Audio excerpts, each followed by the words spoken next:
அத்தை மகனை திருமணம் செய்து கொள்வதும் பிறந்ததுமே என் பொண்ணு உங்க பையனுக்கு தான் அப்படின்னு சொல்லி சொல்லி வளர்ப்பதும் நம் சமூகத்தில் அப்போதெல்லாம் மிக சாதாரணம். அதே போல மாமன் பொண்ணாக இருந்தாலும் அத்தை மகனாக இருந்தாலும் திருமண வயது வந்ததும் சும்மா பேருக்கு ஒரு சாஸ்திரத்துக்கு ஜாதக பொருத்தம் பார்த்துருவோம் அப்படின்னு மணமகன் மணமகள் ஜாதகத்தை வாங்கி பொருத்தம் பார்ப்பதும் இயல்பாக நடப்பதுதான். ஆனா ஜாதகத்துல பொருத்தமில்லை என்றால் என்ன நிகழும்? சின்ன வயசுல இருந்தே இவனுக்கு இவள்தான் இவளுக்கு இவன்தான் அப்படின்னு சொல்லி சொல்லி வளர்த்து விட்டு பொருத்தத்தை காரணம் காட்டி திருமணம் வேண்டாம் அப்படின்னு சொன்னா எப்படி இருக்கும்? இதை வைத்து கொண்டுதான் இயக்குனர் திலகம் KS கோபாலகிருஷ்ணன் சிவாஜி அவர்களை வைத்து செல்வம் படத்தை கொடுத்தாரு. செல்வம் திரைப்படம் 1966ஆம் ஆண்டு வெளிவந்த தமிழ் திரைப்படமாகும். KS கோபாலகிருஷ்ணன் இயக்கத்தில் வெளிவந்த இந்த திரைப்படத்தில் சிவாஜி கணேசன், KR விஜயா ஆகியோர் முதன்மை கதாபாத்திரத்தில் நடிச்சிருந்தாங்க.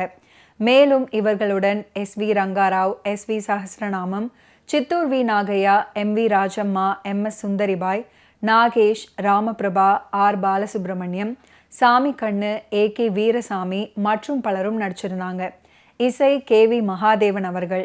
VKR பிக்சர்ஸ் நிறுவனத்தின் சார்பில் நடிகர் VK ராமசாமி அவர்கள் சொந்த தயாரிப்பு இந்த செல்வம் திரைப்படம்.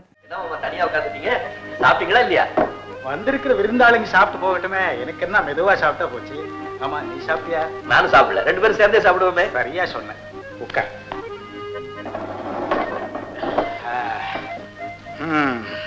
என்ன எப்படி மேல்நாட்டு போய் என்ன படிச்ச, எதை கத்துக்கிட்ட, விவரம் எப்படி? வெறும் புஸ்தக படிப்போட நிறுத்தல மாமா, அனுபவ படிப்பையும் சேர்த்து படிச்சுட்டு வந்திருக்கேன். அதுதான் ரொம்ப ரொம்ப முக்கியம்.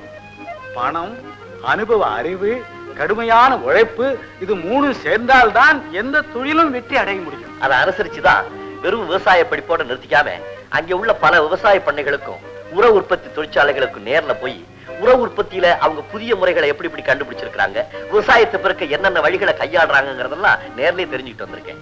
ரொம்ப சரி. அப்போ தெரிஞ்சுக்கிட்டதை வச்சு என்ன செய்யறதா உத்தேசம்? நம்ம நாடு விவசாய நாடு இல்லையா, 80%. அதனால நம்ம ஊர்லயே ஒரு பெரிய உர உற்பத்தி தொழிற்சாலை கட்டுறதா முடிவு பண்ணிட்டேன். அவசியமான முடிவு, நாட்டுக்கு ரொம்ப தேவையான காரியம். தொழிற்சாலை கட்டி முடிச்சு உற்பத்தி தொடங்குற வரைக்கும் நம்ம ஆளுகளுக்கு ட்ரைனிங் கொடுக்கறதுக்காக ஒரு வெள்ளக்கார நிபுணரையும் வர சொல்லியிருக்கேன். அவர் இந்த வாரம் இந்தியா வந்துருவார். பலே பலே பலே, காரியங்கள் எல்லாம் ரொம்ப வேகமா தான் முடிச்சுக்கிட்டு வந்திருக்க. கேட்கறதுக்கு ரொம்ப சந்தோஷமா இருக்கப்பா. செல்வா, செல்வா, ஏதாவது இன்னும் திருஷ்டி பாக்கி வச்சிருக்கியா? அதெல்லாம் ஒண்ணும் இல்லடா, முடிஞ்சு போச்சு. வரவேற்பு எப்படி? ஆஹா, எல்லாம் உன் மாமா செய்த ஏற்பாடுறா.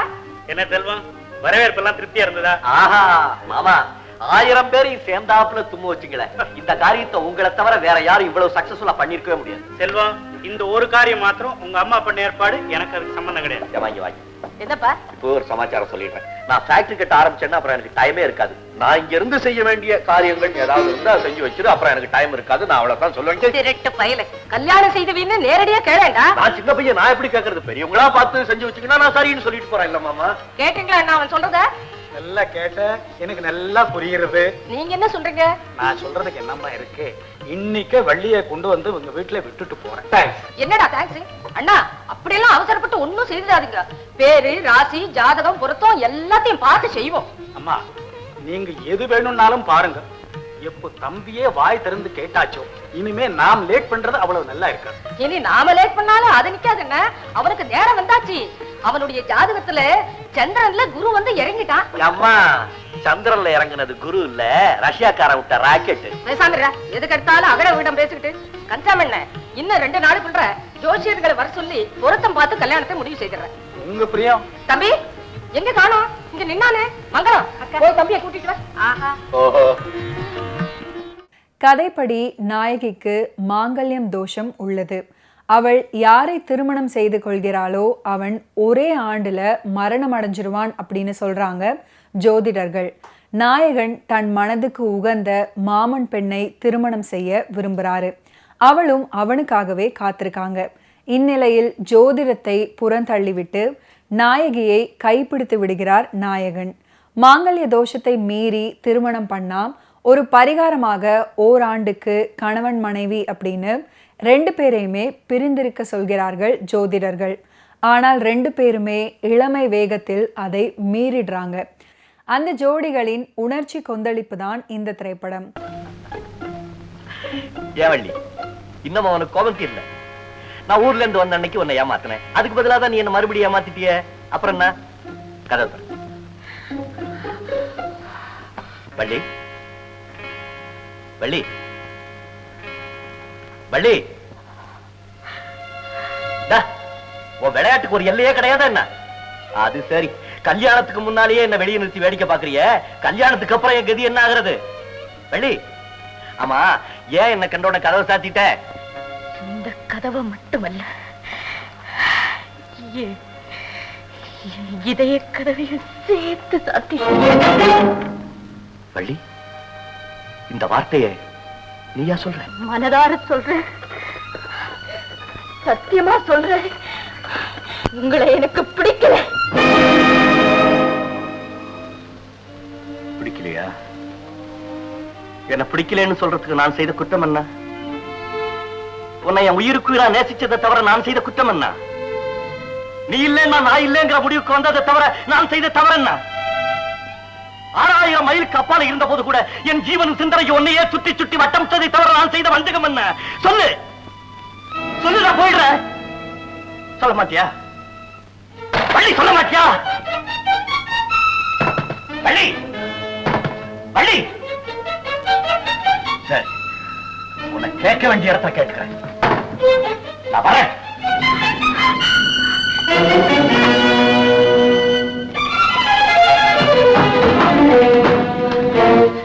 திடீர்னு என்ன பிடிக்காம போறதுக்கு காரணம் என்ன?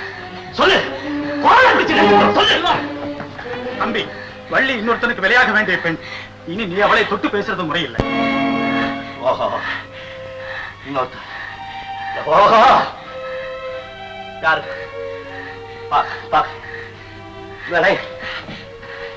என்ன தவிர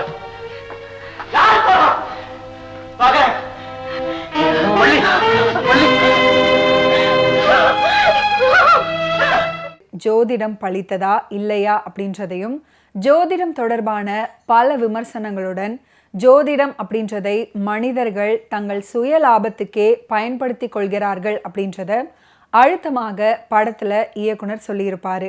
இதே திருமண தோஷத்தை இயக்குனர் ஆர் பாண்டியராஜன் தன்னுடைய முதல் படமான கன்னிராசியில பயன்படுத்தியிருப்பாரு. அவர் கதை எழுதிய இந்த படத்தின் திரைக்கதையை GM குமாரும் லிவிங்ஸ்டனும் எழுதியிருக்காங்க. சரியான லக்னத்தை வந்து இது வள்ளியம்மாளுக்கு கட்ட வேண்டிய திருமங்கல்யம் போட்டுக்குங்க.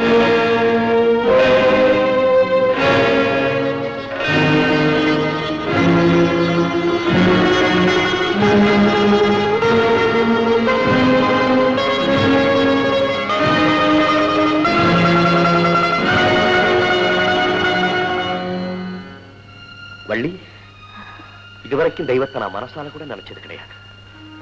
இப்ப இதயபூர்வமா நம்புறேன், பிரார்த்திக்கிறேன். இது வள்ளியம்மைக்காக செய்யப்பட்ட திருமாங்கல்யம். நித்திய சுமங்கலியான வள்ளியம்மை மேலேயே பாரத்தை போடுறேன். முருகப்பெருமானின் தர்ம பத்தினி வள்ளியம்மைக்கு மாங்கல்ய பலம் நிரந்தரம் என்பது உண்மையானால் உன்னுடைய மாங்கல்யமும் நிலைத்திருக்க.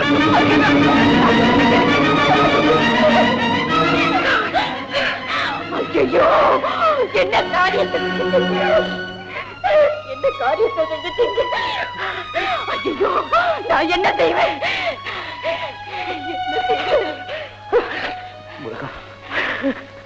KV மகாதேவன் இசையில கவிஞர் வாலி பாடல்களை எழுதினாரு. என்னடி இத்தனை வேகம் பாடல் மட்டும் ஆலங்குடி சோமு எழுதியிருந்தாரு. TMS சுசீலா பாடியிருப்பாங்க.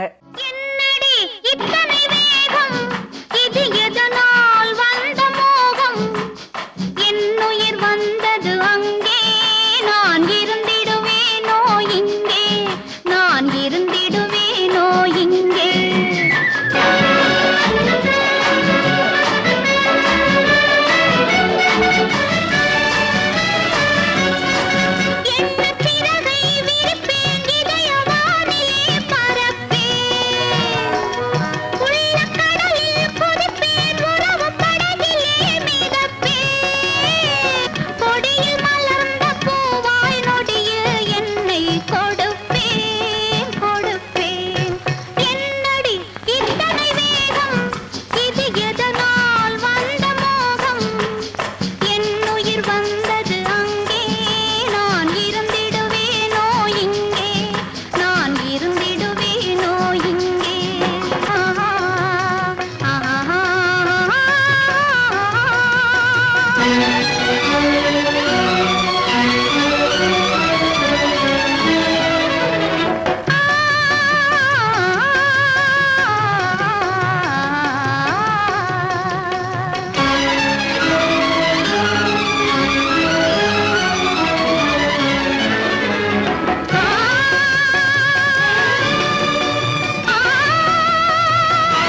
காற்றிலே ஒடியும் கொடியிடை எனது கைகளில் ஒடியட்டுமே. காற்றிலே ஒடியும் கொடியிடை எனது கைகளில் ஒடியட்டுமே. ஆற்றிலே நடக்கும் கால்கள் என் அருகில் நடக்கட்டுமே. காற்றிலே ஒடியும் கொடியிடை எனது கைகளில் ஒடியட்டுமே. ஆற்றிலே நடக்கும் கால்கள் என் அருகில் நடக்கட்டுமே.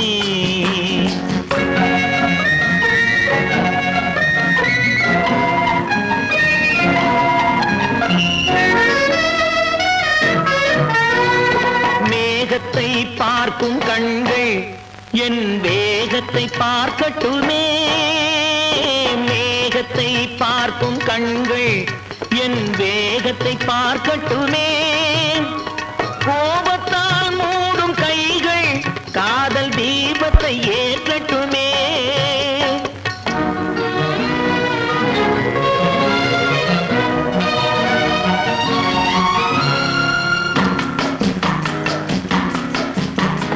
மரத்திலே பதியும் உன்முகம் எனது மார்பில் பதியட்டுமே. மரத்திலே பதியும் உன்முகம் எனது மார்பில் பதியட்டுமே. கரத்தில் பிடிபடும் ஆடைக்கு பதிலாய் கைகள் உதவட்டுமே. கரத்தில் பிடிபடும் ஆடைக்கு பதிலாய் கைகள் உதவட்டுமே. சிவாஜி அவர்கள் வெளிநாட்டுல படிச்சுட்டு வருவாரு. அவருடைய அம்மா MV ராஜம்மா. தொட்டதற்கெல்லாம் ஜாதகம் ஜோதிடம் அப்படின்னு பார்க்கும் குணம் கொண்டவர். வெளிநாட்டில இருந்து வந்த சிவாஜி அவர்கள் தன்னுடைய மாமன் மகள் KR விஜயாவை பார்க்க செல்வார். 2 பேருமே சின்ன வயசுல இருந்தே ஒருவரை ஒருவர் விரும்புவாங்க. KR விஜயாவுடைய அப்பா நாகையா. அவருக்கு ஜோதிடத்திலெல்லாம் நம்பிக்கையே கிடையாது. அதே சமயம் அதையெல்லாம் புறக்கணிப்பவரும் கிடையாது. சிவாஜி அவர்களின் வீட்டிலேயே இருக்கும் தாய் மாமாவான சஹஸ்ரநாமம், MV ராஜம்மா முதலானோர் மணமக்கள் 2 பேருடைய ஜாதகத்தையும் பொருத்தம் பார்ப்பாங்க. பெண்ணுக்கு மாங்கல்ய தோஷம் இருக்கு அப்படின்னும், திருமணம் நடந்தா மணமகனின் உயிருக்கு ஆபத்து அப்படின்னும் ஜோதிடர் சொல்ல திருமண பேச்சை நிறுத்தி விடுவாங்க ராஜம்மா. போதா குறைக்கு என் பையன் இதுக்கெல்லாம் ஒத்துக்க மாட்டான், நீதான் அவனை எப்படியாவது புறக்கணிக்கணும், உன் கையில தான் இருக்கு என் பிள்ளையோட எதிர்காலம் அப்படின்னு ராஜம்மா KR விஜயாவிடம் சொல்ல தர்ம சங்கடத்துல தவிப்பாங்க. திடீரென்று சிவாஜி அவர்களை புறக்கணிப்பாரு. ஒரு கட்டத்துல ஜாதகம், ஜோதிடம், பொருத்தம், மாங்கல்ய தோஷம் அப்படின்றதெல்லாம் சிவாஜி அவர்களுக்கு தெரிய வரும்போது மனிதர் கொந்தளித்து விடுவாரு. பார்த்து பார்த்து பண்ண திருமணம் மட்டும் நல்லபடியா இருந்திருக்கா அப்படின்னு எல்லாம் கேள்வி கேட்பாரு. அதுக்கப்புறம் KR விஜயாவுக்கு இதையெல்லாம் எடுத்து சொல்லி புரிய வைப்பாரு. வீடு ரணகளமாகிவிடும். ராஜம்மா துடித்து கதறுவாங்க. ஜோதிடரை அழைப்பார். இதுக்கு பரிகாரம் உண்டு. 1 வருஷம் 2 பேருமே தாம்பத்தியத்துல ஈடுபடாமல் இருக்க வேண்டும். இதுதான் பரிகாரம் அப்படின்னு சொல்வாரு ஜோதிடர். அந்த 1 வருடம் 2 பேருமே பிரிஞ்சிருப்பாங்க. அவங்க வீட்டில் இருப்பாங்க. ஆனா ஒரு தருணத்துல சிவாஜி அவர்களுக்கு விருப்பம் அதீதப்பட்டிருக்கும். KR விஜயாவை பார்ப்பாங்க. கொஞ்சி கேட்பார், கெஞ்சி கேட்பார், அதட்டலாகவும் கேட்பார், அழுது கொண்டே கேட்பார். KR விஜயா மனம் இறங்குவாங்க. 2 பேருக்கும் தாம்பத்தியம் நடந்தேறும்.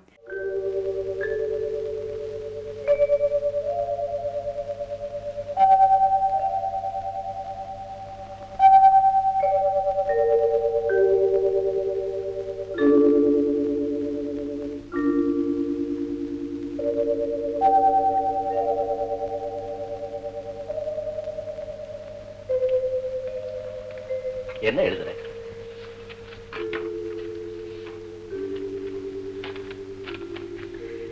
நாம் இருவரும் 1 வருடம் பிரிந்திருந்தால் என்னுடைய ஜாதகப்படி உள்ள ஆபத்து நீங்கிவிடும் என்று சொல்லு. 1 வருஷம் நாம 2 பேரும் பிரிஞ்சிருந்தா ஆபத்து நீங்கிறதுக்கு ஒரு வழி உண்டாகுமா அப்படின்னு யார் சொன்ன? அத்தை. முடியுமா? நிச்சயமா முடியாதா? என் உயிர் போயிடுமோ நினைக்கிறப்போ இது பெருசா என்ன? உன் உயிரா? அடி பாவி, அப்ப என் உயிரை பத்தி உனக்கு கவலை இல்லையா? என் உயிர் எதுன்னு தெரிஞ்சுக்காம பேசினா அப்புறம் நான் என்ன சொல்றது?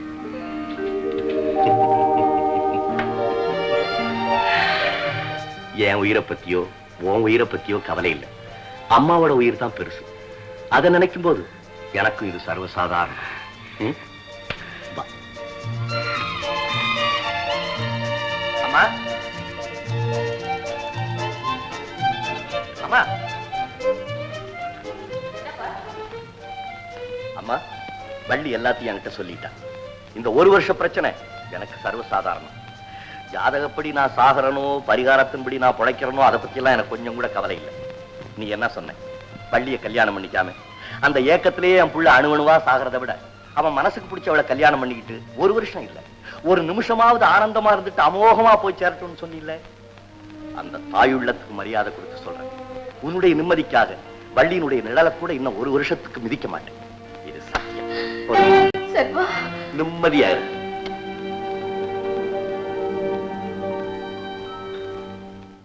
இந்த படத்துல நாகேஷின் மிக நெருங்கிய நண்பரான தாராபுரம் சுந்தரராஜனை பாட வச்சிருப்பாரு KV மகாதேவன்.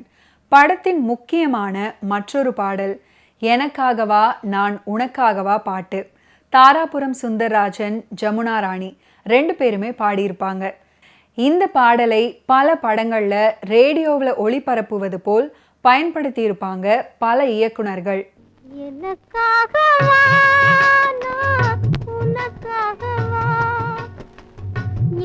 காணவா, என்னில் உன்னை காணவா, எனக்காகவா நான் உனக்காகவா, என்னை காணவா, என்னில் உன்னை காணவா, எனக்காகவா நான் உனக்காகவா, என்னை காணவா, என்னில் உன்னை காணவா.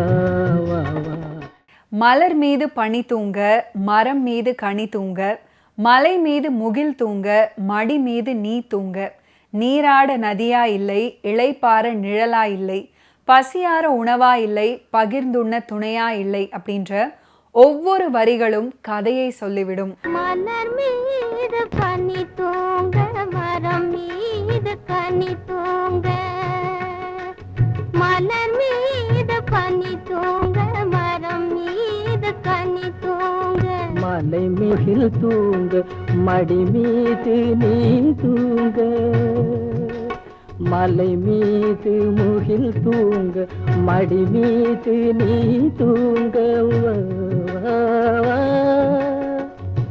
நீராட நதியா இல்லை, நிழல் தேட இடமா இல்லை, பசியார உணவா இல்லை, பகிர்ந்துண்ண துணையா இல்லை, எனக்காகவா நான் உனக்காகவா,